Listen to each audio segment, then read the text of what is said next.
Welcome to Your Soul Wisdom, hosted by Yana Amor Manocas. In each episode, we invite you on a transformative journey delving into the profound mysteries and wisdom of the soul. Join us as we explore a wide array of spiritual topics and sacred practices that nurture and heal the soul, from reincarnation and soul contracts to the enigmatic experiences of womb alchemy and astral travel. Our discussions are designed to enlighten, inspire, and deepen your understanding of your own soul's journey. With Your Soul Wisdom, nothing is off limits.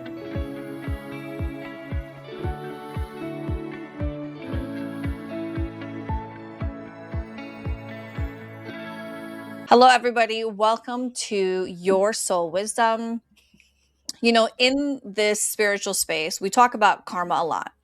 Right. And we hear things like that's their karma, or everything happens for a reason, or there is something your soul chose to experience, kind of thing. But where does personal responsibility come into all of that? Because there can be a really fine line between understanding that our experiences may have a deeper meaning and using karma as a reason to avoid taking responsibility for our choices. And so today we really want to get into that messy middle. What is actually ours to carry? What isn't? And how do we talk about karma without turning it like into blame or victim shading, or like a victim shaming, or like a spiritual excuse for our behavior, right? So let's really dig into this, because this is a great thing to really try to separate the two. Because, I think about my car experience right away. I'm like, oh, is this my karma? Or, people talk about things and in your mind, you're trying to figure out the reason behind it. So let's get into that. So I'll start, because where it came from for me was, I know she won't mind because she gets some things answered on the show, came from being out at lunch with my good friend. And she's in a situation whereby her current partner, there's issues with her current partner because he absolutely hates her ex. And the ex is the father of her kids, her two kids. Oh. Right. And he absolutely hates him. And for most of it, he may have a good reason why, because she's still living in a sense in the house that she lived in with the ex. And so when the ex comes round, he could come inside the house sometimes, a bit like it's a pissing contest, swinging his, whatever. And he doesn't come in like a visitor and sit down in the damn chair and shut up. He'll come in and start offering people cups of teas and coffees and shit like that. It's not your kitchen. So that's caused a bone of contention. Okay. And I get it and I understand it. But it's really, really going quite big now, and it's beginning to affect the whole family and everybody on the outside. And then, so we were at lunch and she was speaking to me about it. And then she said to me, is this to do with past lives? Is this to do with karmic stuff? Whereby have I brought them together so they have something so they can work this out? And I just said, what a crock of crap. I said, what? Oh, Kylie, you're bringing Kylie back from the edge, mate. Thank God, because we were honestly just about to lose it then. Well, but it's genuine, because she's genuinely asking the question, right? And I said, in what world is it okay for you to sacrifice yourself and your life for karmic reasons, to bring these two together, to figure out their shit? I said, that makes absolutely no sense to me. I said, and I said, and that's what we're not going to do in this time that we have together. This is not about karmic stuff. This is about two grown men figuring out their shit. Yes, but also, to me, it also feels like there's an avoidance of personal responsibility of, this is her home now. She gets to make the rules. Correct. She gets to tell whoever walks through this threshold, this is what you're allowed to do in my home and what you're not allowed Correct. To do. And by the way, you are going to respect my new relationship. I respect Correct. You as a father of my children. You're going Correct. To respect my new relationship, but this is my home. And Correct. So by saying, oh, they need to figure it out, but she has to make the rules for her house. She has to create those boundaries and those expectations for people to follow. Otherwise, her ex-husband is never going to shift his behavior in that home. Yeah, correct. I agree. I agree. Did you tell her that? I did tell her that. I did tell her that, and I told her that when it first happened. That thing, but what was happening as well was that the kids were calling for their dad to come around to do things and stuff like that, or to wherever, and it was, you know what I mean. So that's a bit messy. But over time now, it's gotten to the point whereby it's affecting her quite deeply because her partner's really kind of having a go at her because he thinks that the reason why he still seems to be everywhere, or he seems to turn up to the house to pick up his daughter or to do something for his daughter or something like that, is because she still has feelings for him. And what she's saying is that it's got nothing to do with me. I don't have feelings for him. But the fact that you two are clashing heads, so that's what she asked me. Is this a karmic thing that they are playing out? Have they had other lifetimes whereby they've been clashing like this and doing this, and have I brought them together to figure it out? And I just said, no, that's a crock of crap. But also my question is, why does it even matter? Because what are you going to do about it? Like, even if it is a karmic thing, you know what I mean? It's still impacting her kids, whatever else. So, it doesn't matter whether it's karmic or not. What are you going to do about it for the situation to evolve? Correct. Right?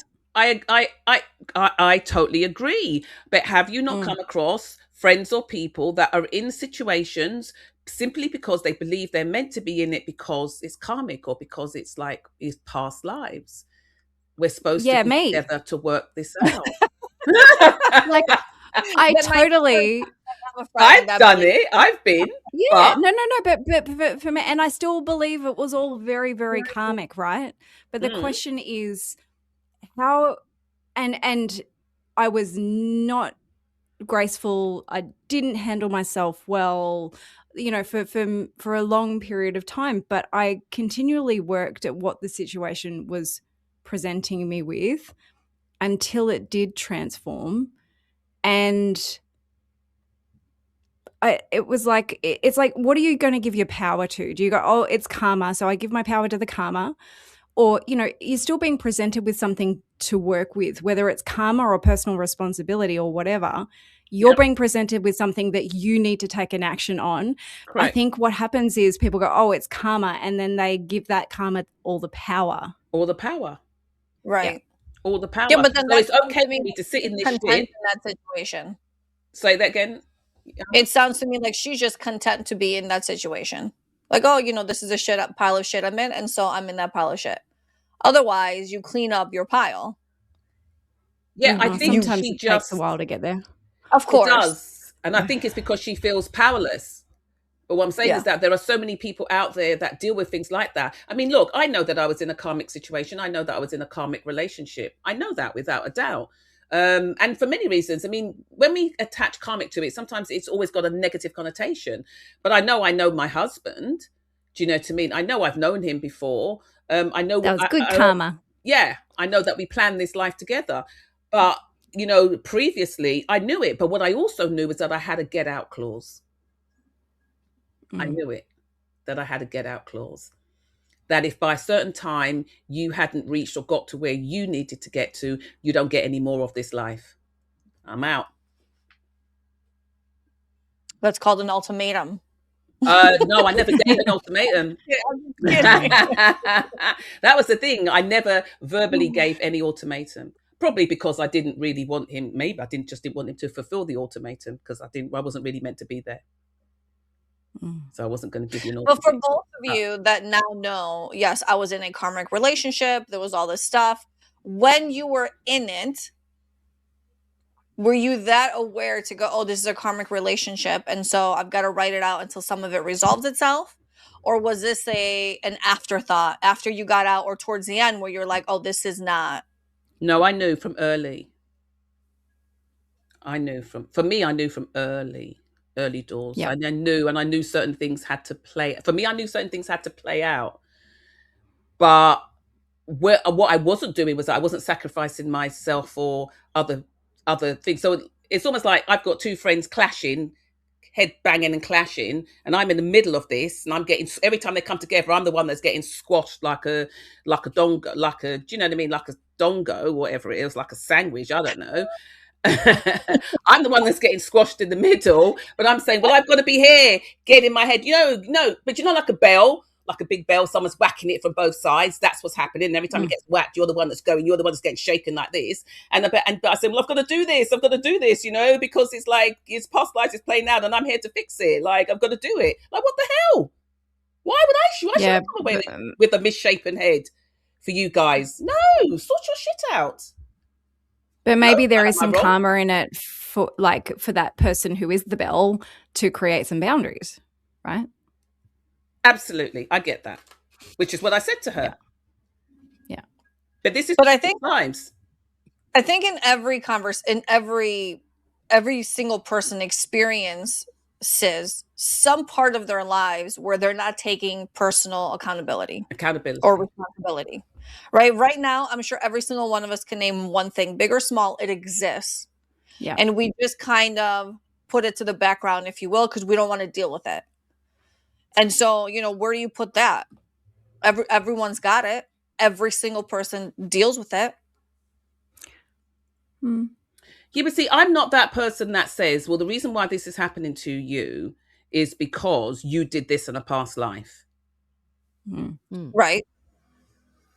I'm not that person. And I don't like people saying that to people. I agree.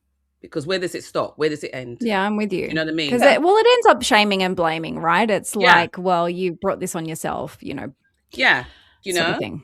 So, and I don't think there's any power in that. Mm-mm. There's no power in that. I got to tell you, I had such a different response to this when we were talking about it. What was and I your do response? remember us talking about, I do remember, because it was something that Amanda brought up, and we were like, oh, yeah, good idea, bro. And I was like, I forgot about the past life thing. And I have just been thinking about karma literally being cause and effect.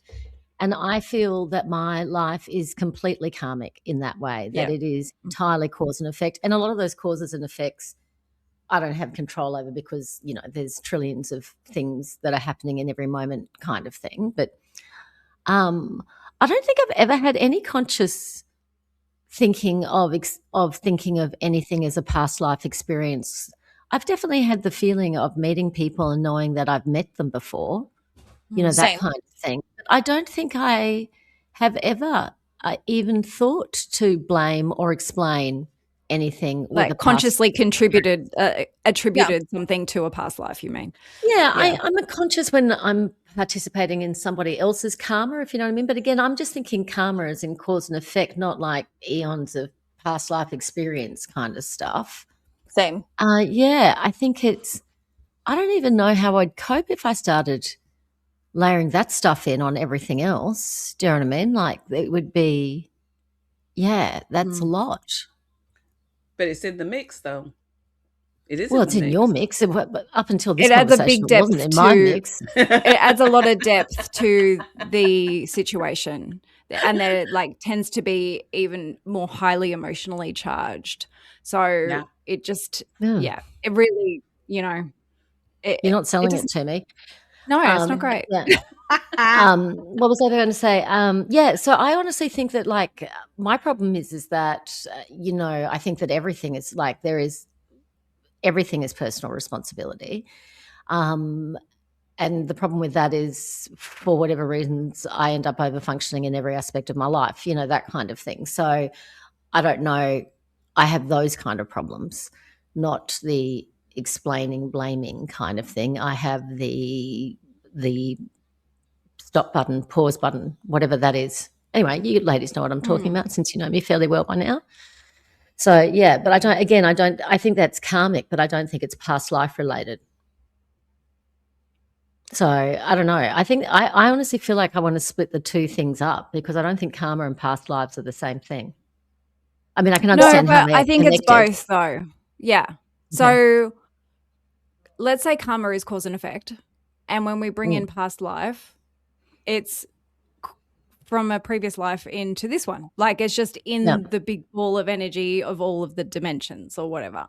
Yeah. So it's just expanding it, really. Yeah.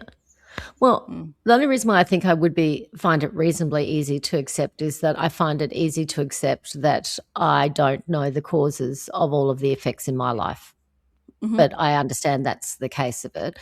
And I feel like if I started including past lives, it would just get all very, not multidimensional, but multi something or other. Do you know what I mean? In the same sort of way. Anyway, So Kylie, once again, have you crashed out on this one as well? Or do you have I'm doing my best because I absolutely take it into, like that's a bit of bullshit. Just take some personal accountability. But as someone who does deal with, ancestral ties, if you want to now add that layer, who, deals with, we have all been in some sort of karmic relationship. I don't care if you can deny it all you want, but I know that every single person who's walked this earth has been in it. How much power, and Lauren summed it up, like how much power are you giving to that? Because at the end of the day, it's going to play out if it's karmic or not. So why give it extra special attention? And I'm very insightful because that's all I have to say on it. Well, I remember, Kylie, at some point you mentioning that you and your husband, you remember all these past lives of, things that have happened. Right. And this is our last one together. Oh, how does that make like you feel? you've called it? Absolutely. Yeah, you've given him notice. This is absolutely it, buddy. This is it. I am not renewing this contract. It's not happening. So hold on a minute. Let me just hear this. So you're saying, so you actually know that it's your last one? I know it's my last lifetime. How and why? In totality, or your last lifetime with him? It could be a bit of both. Okay. Wow. In all honesty. Can you elaborate? Well, this is a very deep conversation. I just know that we have, dealt with very unusual circumstances in our relationship together that is not really of earthly existence, if that makes sense. So to me, it's like, okay, well, and then I get I have a little bit of a cheat sheet. So I get a bit of a flash before something happens of it being in a past life or whatnot. And I'm like, okay, this is correcting. And that's the amount of effort that I give to it. So I know that that's it. And then I don't have that pull of the next steps. Like I'm almost like, I plan on not coming back. And it's not because I'm turning left, but I may turn left. If Amanda's there before me, bitch, you better wave and I will turn. Okay? But I'm just saying, I just know that even if I turn left or don't, I'm not coming back because this is not my contract. I'm not coming back. So I'm going to make this, I party like it's 99. Let's go. Because, and I just don't have any weight on that. So can I ask you a question about, I'm sorry, Rachel. Let me ask you this question about how you said you get a flash before something happens and you see it playing out, in a previous lifetime, if you will. Yeah, or a feeling. Or a feeling. And it corrects itself. What does that mean? That, for example, you always hear, oh, in a previous lifetime, you killed me. So in this lifetime, I'm leaving you, or like that kind of thing? No. Very subtle. Very subtle. Like things like, for example, I know that he was a part of my burning of the stake because he didn't accept this part of me. He's now accepted this part of me. And that created a very different energy in our relationship. And I know that that cycle has now closed. Right? So now, and I'm getting goosebumps saying that, but that's the amount of energy that I gave to it. That literally, that's it, done. And so it is. Beautiful, great, done. Right?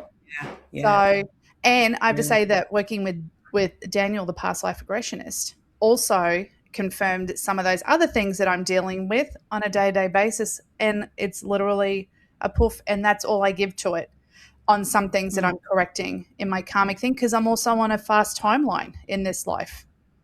So I feel like I feel 80 years old, but I'm not, right? Because of so much condensed activity in this life. It's exhausting living this life, right? Because I'm in a race. I get it. To get it all done, right? But I don't give it any thought. I'm just here living my life. I still put one leg in front of my big girl panties every morning. I'm not going to sit there and blame, fuck you, universe, for doing this bullshit to me today. No, I'm like, you know what? Who cares? We're just going to get on with it. Okay. Well, I'm that's very stumped you. well. You End of the are. episode. See you later. Yeah, so that's it. It doesn't If you'd have like to a be reading, this a healing. heavy thing, right? We don't have to like. Same with like twin relationships, right? We don't have to like. We can think of them, but we don't need to like remember what it was like and mourn for that and want it back. But and some make it people into do. something. Some people do, Like, and I call a little Some bit of people bullshit on it. need the process. Yeah, some Right. people need the process. Sure, I they think, do till need they to get to a process it. place.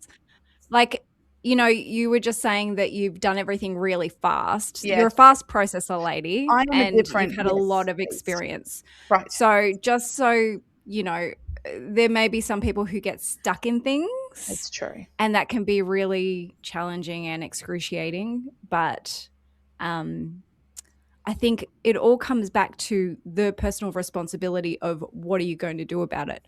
Whether it's karma, whether it's something that's just happened in your life, the power lies with you. And that might be doing healing sessions so you can get to a place where your nervous system can do something about the situation, right? It's not a click of a finger, oh, I realize this is what I need to do, and I do it. We just want to acknowledge that there is a journey for a lot of people that can be really, really challenging. Right. But it's all about personal power and making decisions, right? Yeah, and I forget that because I am on a different schedule. Like my bus is already 6 stops ahead of everyone else's on most days, but I don't. It's just the way it is for me. So, Yep. But I'm just saying you have a choice at the end of the day, right? And it is that you get to embark on that healing journey. If you're stuck in a karmic relationship, if you're stuck, in a cycle, in a loop, in a situation that doesn't feel good and it doesn't feel like yours and it's an ancestral tie, you still have control over how it ends at the end of the day. I absolutely agree with that. I absolutely agree. Because I think one of the things I said to her is, for me, I said to her, why do you keep on, in a sense, attracting things that keep affecting your peace? When have you had enough? Do you know what I mean? When have you had enough? I mean, in the sense that her marriage was rotten, and she's in this new relationship, and it's like she's still just struggling, and I feel like I want to go pick up my handbag and go clatter somebody, but I can't. But because this is what it comes down to. I don't know, and I've never really had this conversation with her. If it's somewhere in her that she feels that she deserves this because of maybe what she's done in other lives or what she deserves karmically. I don't know. And maybe that's a conversation that I need to have. And that may make you think, but what the hell? But I'm literally smack bang in the middle. Well, maybe she finds comfort in the craziness and the upheavalness and gives her some sort of, I don't know. It could be, sorry.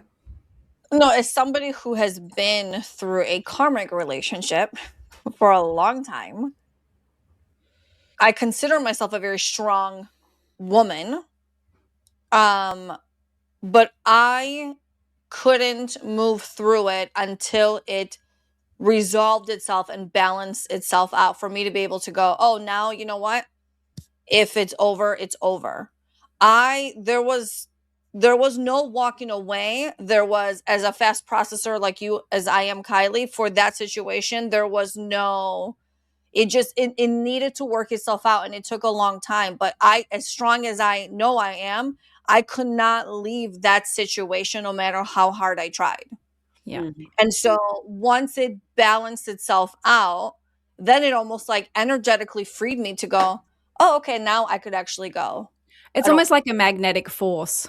100%. So in my experience, it's not as simple as, well, I have the choice to leave. I did not have the choice to fully disengage until that was regulated. But you did have the choice about what you did within it that potentially led to the time where that energy 100%. resolved. Correct. So it's not about clicking your fingers and the situation's all better. Nope. It's one foot in front of the other. I am like magnetically attached to this situation, but I still move forward just one step at a time, and there might be the tiniest little ones. Right. And so I started making a few different decisions. And then that shifted everything. Mhm. And I never would have believed it. And I never would have walked away 100%, no strings attached, had it not been for that rebalancing of almost energetic power, if you will. Mm. So I think for some people like you, Kylie, you could just cut the cord and be like, I'm done. Absolutely. For somebody like me in that situation, I was essentially powerless to that Yeah, to connection. that one. And you see, Yeah. what was interesting is that, so I was very different. So, things don't always have to have two sides. Things can have three sides. I was very different in the sense that I was like, I came to the, I guess, understanding and agreement that not everybody fulfills what it is they agreed to come in to do, or even experience, or even grow through, or even expand into. And everybody has the right to change their mind. And I had to come to terms with that. And in the fact that that person wasn't going to do, or wasn't going to respond in a way that facilitated their growth and their own expansion, I knew that I couldn't stay here stuck in this mess, in this mire. This wasn't the life I was going to do. So I knew that I had to make a decision to do something else, but I had to accept that everybody changes their mind. It's been a big, huge, in a sense, remembering for me, because I was able to go on and guide a lot of other people with that knowledge and with that understanding. So, in the same sense, people might say, did I have to go through that in order to be able to rendezvous with the people that I would have rendezvoused with, in order for them to hear that, for them to make their own decisions, to get themselves out of karmic situations, or get themselves out of situations that was no longer serving anybody or anything. You couldn't fix it. Nobody's come into life to be a fixer. Of what? Of who? Let's get real. We're not doing that. Well, if you have a karmic 8, you are doing that. What are you doing? Fixing what? Messing. You're messing around. Yeah, you're doing things for everybody. But yeah, I think it's really important to understand where's your personal responsibility in this. Yeah. Yeah, because, with karmic situations, I mean, people can, and like I said, everyone has a process, and, you get to certain points, and sometimes you just got to go through it. But the trouble is when you give it all the power and then you're a victim to the situation, and then like you just stuck in the mud, right? Yeah. Like that's where it's an issue, like a problem. And look, we've all done it. Well, I certainly have. There's nothing to feel bad about, but it's just about realizing that there are things that you can do even if they're really small. Don't let it define you and your life, and live there. Can I throw in a question? Mm. There is nothing more frustrating than having a friend who you witness going through a karmic cycle of something, because there is no rationalizing, like, just stop doing this. There is no, like, you can acknowledge, hey, this might be a little bit bigger than just it is what it is. This might be a little bit bigger. How, as a friend, do you support someone who is going through that? Does that make, like, Amanda, you're witnessing your friend go through it. How are you supporting her going? What? Because that is the most frustrating. It's very frustrating. I mean, I think the first thing when I actually realized what was happening, the first thing I said to her was, get rid. I said, which is not helpful, but it's the first thing that I expressed was like, get rid and get a grip. Because it was very messy, and we did go through it, and we went through the different situations. But it was when I guess she hit me nearly towards the end with it. Like, am I here to bring them together to work this out? Is that my karmic responsibility? And I was like, what on earth? Why? That would be so convenient, right? It's so, yeah, because it's like, well, really, and what that's kind of doing is saying, well, all of the stuff that I've kind of do or let happen, it's not my fault, because I was meant to let that happen, because I'm supposed to bring them together to butt heads like this so that they can figure this stuff out. And I just said, no, not a damn chance. I said, that's not how it's also works. Kind of giving explanation to the situation and like making it okay. Like it's like, permission for it to exist in a way too, I guess. Yeah, exactly. In a weird way. 100%. 100%, you know? Um, and then in a way they're bringing in other people, other family members to sort of carry the situation so that, my current partner isn't mad with me at certain things because, you're still speaking to my ex kind of thing. And it was just wild. But all of it's based on she felt. Really, maybe she just asked the question, and I kind of shot it out of the sky. Maybe it was that. Well, It I really think made me think, and I said to her, "Oh, this is podcast worthy because that's just mad." yeah. I do think that when you're the person in this karmic situation, that other people don't necessarily understand what you're experiencing and feeling. I get Yeah. Having been inside of one and having, friends around me. And for me, this wasn't a romantic relationship. This was another relationship. But it doesn't necessarily make sense from the outside too. So I guess it can be really challenging when your friend is in this and they're going through stuff and maybe they're a bit stuck and whatever else. It can be really hard and frustrating, for the person who is on the outside. So, I don't know the answer to it, but it's like, sometimes you have to let them have their journey and just let them talk to you and don't give them advice. You know what I mean? Just like listen to them. No advice giving.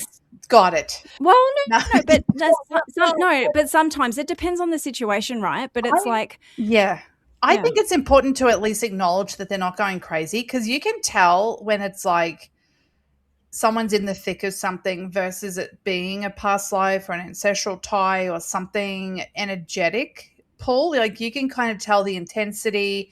They're very specific about it. It's something they think about. It's compulsive. It's like every minute of the day they're thinking about it. You can kind of pick up when it's an energetic pull behind it or it's a charge behind it. And I think that it's important to acknowledge that. This is it's not a normal kind of obsessive thing, or this is not just a fleeting moment. It'll pass, go sleep on it. I think it's really good to acknowledge that.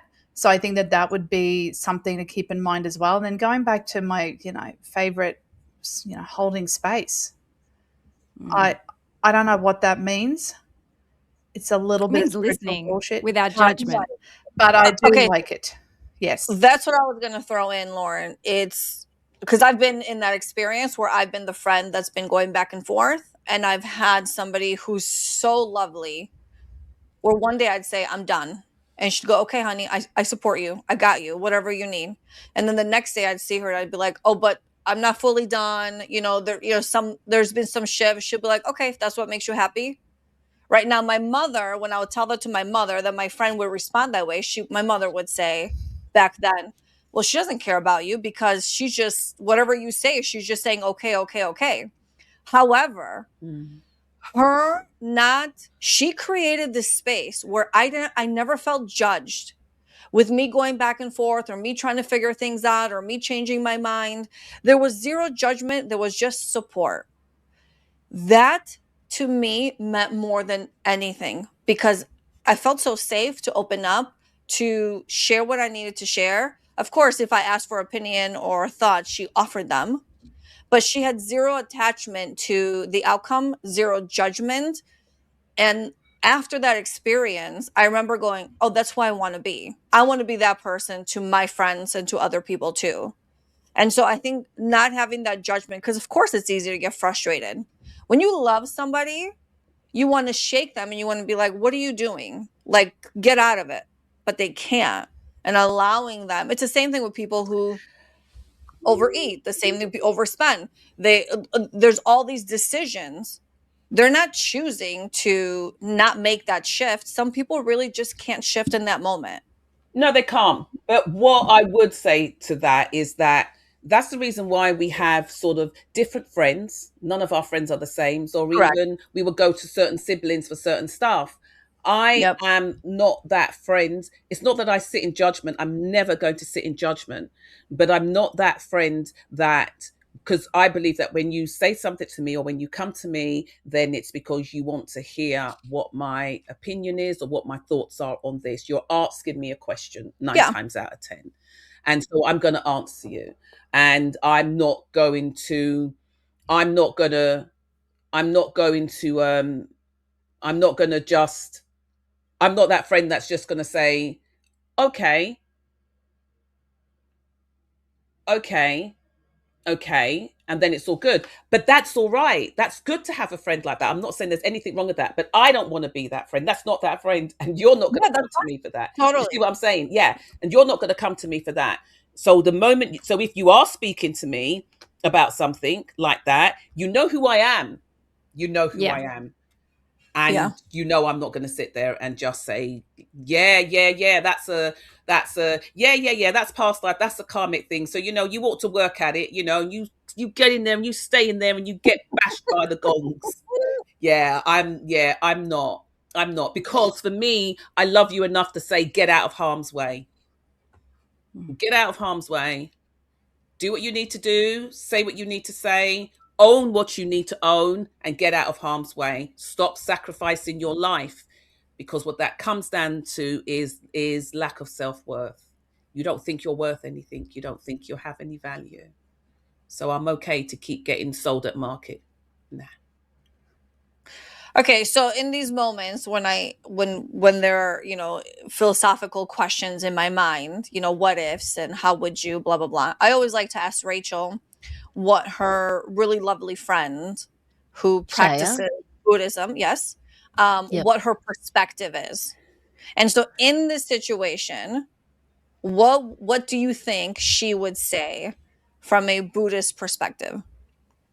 Shaya, honestly, I've been sitting here and there's two comments that I want to get out before I forget them, kind of thing, that Shaya, two gifts of statements that Shaya has said to me, and that is allowing people the dignity of their own choice. Mm. Oh, and now I've just forgotten the other one, but it will come back. Oh, and also you can never anticipate anyone's readiness for change. Yeah. And those two comments have really helped me in so many ways. And I do think it's ironic that I really don't have this past life experience, and yet my best friend, who is absolutely my person, is entirely like past lives. That's how she experiences everything. But she also experiences as, like in that classic Buddhist way, that everybody has been your mother before as well. So she has that kind of relationship with people. And more than anyone, I actually, it's been bringing up issues with me because she is extremely proactive in her work. But certainly in her, look, it's a weird thing, but for the structural stuff in Shaya's life, it really is like she refuses to manipulate anything. And so if I was going to use really crass analogy, I would say something like she will just sit in her own shit, but literally until the shit turns into Like vapor gold. dust and sparkle. Yeah. I love that. But at the same time, I mean, like, I adore her. May she be a cause for everybody to have those kind of experiences. But she's not a good person. I don't believe she's a great example for people to live their lives by, because it has taken her decades of study and commitment, and I mean real commitment, to get to this position. So it's not like, I feel like some of her skills aren't interchangeable. Right, but that's Not all interchangeable, right? giftable. The person, Yeah. the women we are today is not who we were 5 years ago, 10 years ago, 20 years ago. Maybe not even last year, So I think everybody's perspective is very valid with who they are in this moment right now. But the fact that she, the statement of allowing everybody the dignity of having a choice or making a choice. Of their own choices. She works in a Correct. very, very difficult, she works in homelessness, and what her crew look after are basically the impossible cases. So these are cases, I live in South Australia, that South Australian Health won't touch, like that can't, that, do you know what I mean? That they're just incredibly difficult people to house. They're incredibly traumatized, very, very ill, mostly treatment resistant, this kind of thing. And some of these people are making wild choices. I mean, wild choices. But again, for her to be the person that she is and to instigate the kind of changes that she needs to let these people, to an extent, make their own choices. Yeah. It is their own lives, this kind of thing. But I mean, for everybody that works in that sector, if I'd ever had an opportunity to talk publicly, I would get emotional even talking about it, because I find it so impossible of what it would be like to work continuously in, for want of better words, an industry that is unsolvable. Like, is literally unsolvable, and it's also getting worse. I just honestly couldn't cope with it. Do you know what I mean? Like, I am so built for bigger, stronger, harder, faster that I don't even know what I could do to do that. But for all those people that do work in those sectors, thank you very much for being you. And could you imagine if someone is working in that kind of field, right, in that environment, and they're telling the people who are suffering and traumatized and have active addictions and make these choices, this is karmic? Oh my God. You know what I mean? Like, could you imagine? No. I'm just, Diana, I know, but like, could you imagine if Great question. someone is coming to them great. saying, Oh, wow. well, this is your karma and you get to deal with this, right? Like, could you imagine? Like, to me, it's absurd to view, right? Like, I give that much power to a philosophy, right, as an out for my choices or behaviors or where I'm at in my emotional, mental health. Or right? even a person that's in that position saying, we've all dealt with people whereby they're in deep, really quite dark situations. Right. And I mean, maybe have, and they are saying, well, maybe I deserve this because I must have been a very wicked person in another life, or I must have really done something in another life. Yeah. Yeah, thank you for articulating it that way. Exactly. And I just think that if you flip the switch and you look at your own personal journey and you're in those relationships or making choices or doing, things like that, and you're saying, well, this is my karma, I deserve this. Yeah. You're just So perpetuating. for me, when things like that happen, I come out of a bag on that. Because I think it's, because I think it's shit, and I don't care. I tell you what, without no word of a lie, I do not fucking care, and I don't usually swear, but I'm swearing now because I think that we've all just been given this stuff and these stories, and we live with it, and we keep telling it over and over again, and everybody's living it. The other day I had a massive meltdown. I watched a film. It was John Q, and I don't know, my husband said I was going to cry. I didn't think I'm going to cry, and I actually bawled when some of the things was in it. Said it's a great film, but it really triggered something for me in the sense that, and I was talking to myself like I was a nutter, in the sense that I'm in a place now in my life whereby I do not care for this whole thing of that we are here to learn. I'm over it, done it, and I don't care. Because this world is a deeply, darkly disturbed place. Well, we have great pockets, we have wonderful things, but nobody can justify to me that we are here to learn for people that have been, I don't know, all those deep, dark things that happen, abused, trafficked, all of the horrible things happen. And not even just that, losing people that you love. What is great about this world, when you lose, you deal with enormous amounts of grief over just losing people. We come into this world, and at some point in time, we know we're going to go through so much grief. And to be told, well, we'll see them again. What's the thing? You know what I mean? We've lived this life over and over again. So we keep on opening this wound. You don't seem to realize this is what people are sometimes working through when we're talking about past lives and we're talking about karmic stuff and all that kind of stuff. They're opening up past wounds. I've dealt with people that want to save all the children in the world because they've had past lives whereby they literally would have had maybe about 10, 16 children, and they've lost all of those children, or they died early in that life, and they're living with the abandonment of those children. So they then come into this lifetime whereby they're trying to save all the children, and it's impossible. It's impossible. And people, and you want to, and we keep on peddling this shit. For me, I think we keep peddling this shit.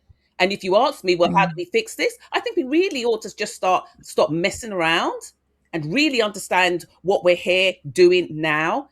And I think for me, the biggest thing is to remember who you are, remember what we actually all really do carry, and start to set that on fire, set that spark on fire. That's what we need to do. And the more of us begin to do it, I think we open up the platform for other people to realize and step into who they are, and we can change this world. But if we keep living in this place of, oh, Earth's a school and I'm learning this and I'm learning that, well, you'll just keep on reopening the wounds.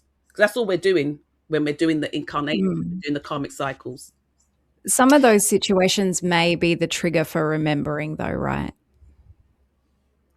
Yeah. Yeah. I just want to say one more thing. Sorry, it relates to But is that what Rachel was saying? Okay, sorry. Can I just answer that? It may be because that's how we've set it up, and that's how it's been for eons, and so we can always say that. Do you see what I'm saying? Just in the same way how I said a long time ago, I stopped learning through duality. If I'm going to be here learning, I don't want to know about duality. Don't stop bringing me what I don't want in order for me to figure out what I do want. It's bullshit, right? If there's something that I'm doing and it's not right, or it's part of it, then tell me. Find a way to tell me. Find a way to show me. Do not show me through duality. Yeah, I don't want to. We need to architect a new remembering. Yeah, do you know what I mean? I don't want to know it through pain in order for me to understand what joy is.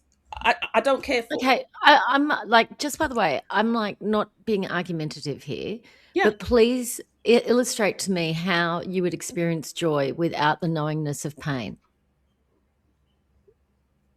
What would the sensation of joy be? How would you experience it? How would you recognize it? If you had nothing to compare it to. If you didn't have any pain, we're all going all positives.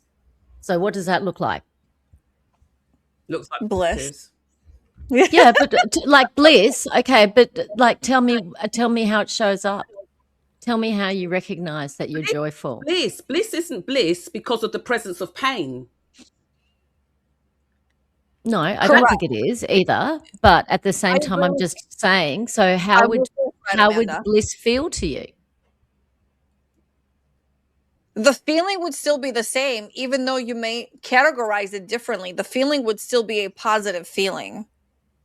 See, look, I don't mean to, like, I know this is hair splitty, but I feel that there are so many emotions that have very similar sensations.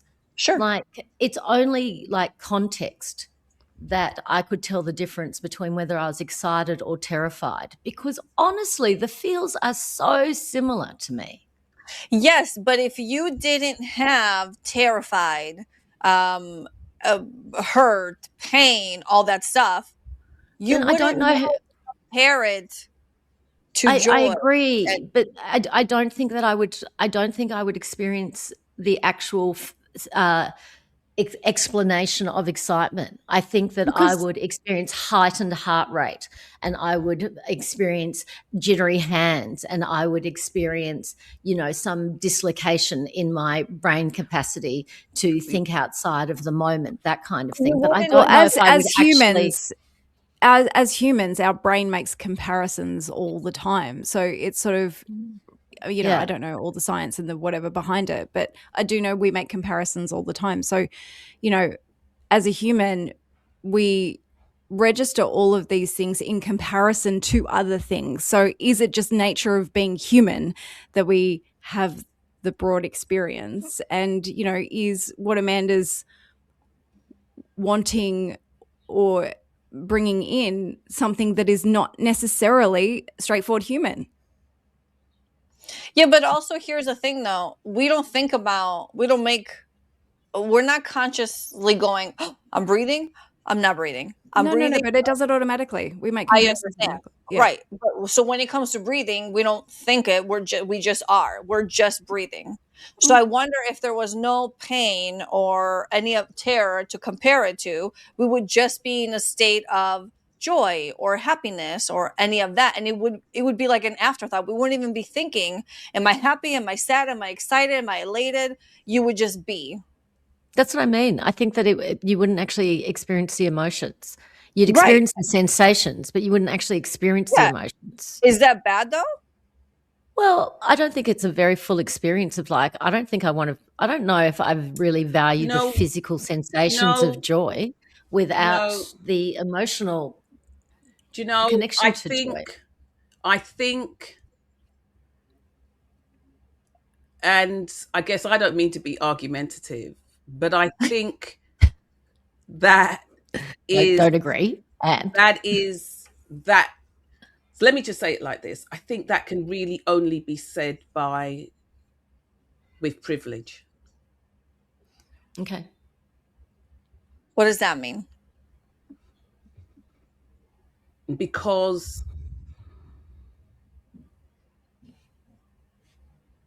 if you really experience horror or grief or the things that are really bad in this world, then there's nothing in you that's going to say, well, it's good for contrast, it's good for context. There's nothing. Look, again, but there would be lots of examples like Viktor Frankl, of who really did experience absolute horror, but transmuted that horror in the actual moment into meaning. I You know what I mean? understand And I would that, but say that why do we live in a world whereby we have to do that? We have to go through that. well, you don't have to, but obviously he's making those choices because that's how he wants to experience his life. No, he doesn't He have wants to. to But what find I'm saying is positive. that he is in this life doing that, and that's what I find so incredibly painful. That's what I find so incredibly painful, that we have to, that he found a way out of it. And that I'm not knocking that in any way, shape, or form. What I'm knocking is, or what I'm talking about, is the origins and the fact that we all accept it. We accept it. That's what I'm saying. Yeah, you don't like the setup of how things work. You're not necessarily arguing I don't. about, Tell me what it's worth. Tell me, in all honesty, what it's worth. Because for me, like Kylie has different reasons for me. Once I'm out, I'm out. I'm out. There's no way I'm coming back. Not with how the setup is, not with how it works, not with this. And because I just wouldn't be able to live in a world like this, because I'm coming back in with full knowledge. I'm telling you 101%. So I couldn't live in a world like this. I just couldn't.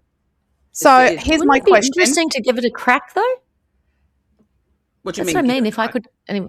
Well, like if you have never had a lifetime of full knowledge and you'd be determined to come back with full knowledge for next lifetime, I don't know. I don't like You if we're really told- getting into this No, I lifetime wouldn't. thing. I've got as much Okay. knowledge as I need now. I'm just not doing it. I'm going elsewhere unless I can see that there's been a massive evolvement. Where do you think we're evolving to? We're evolving out of this. We're evolving out of this reality, this 3D reality. That's what we're Correct. doing. Why? If everything was great and wonderful here, there's context, there's experience. We get to experience the highs and lows and all different kinds of things. We get to understand what the positives are and the negatives are.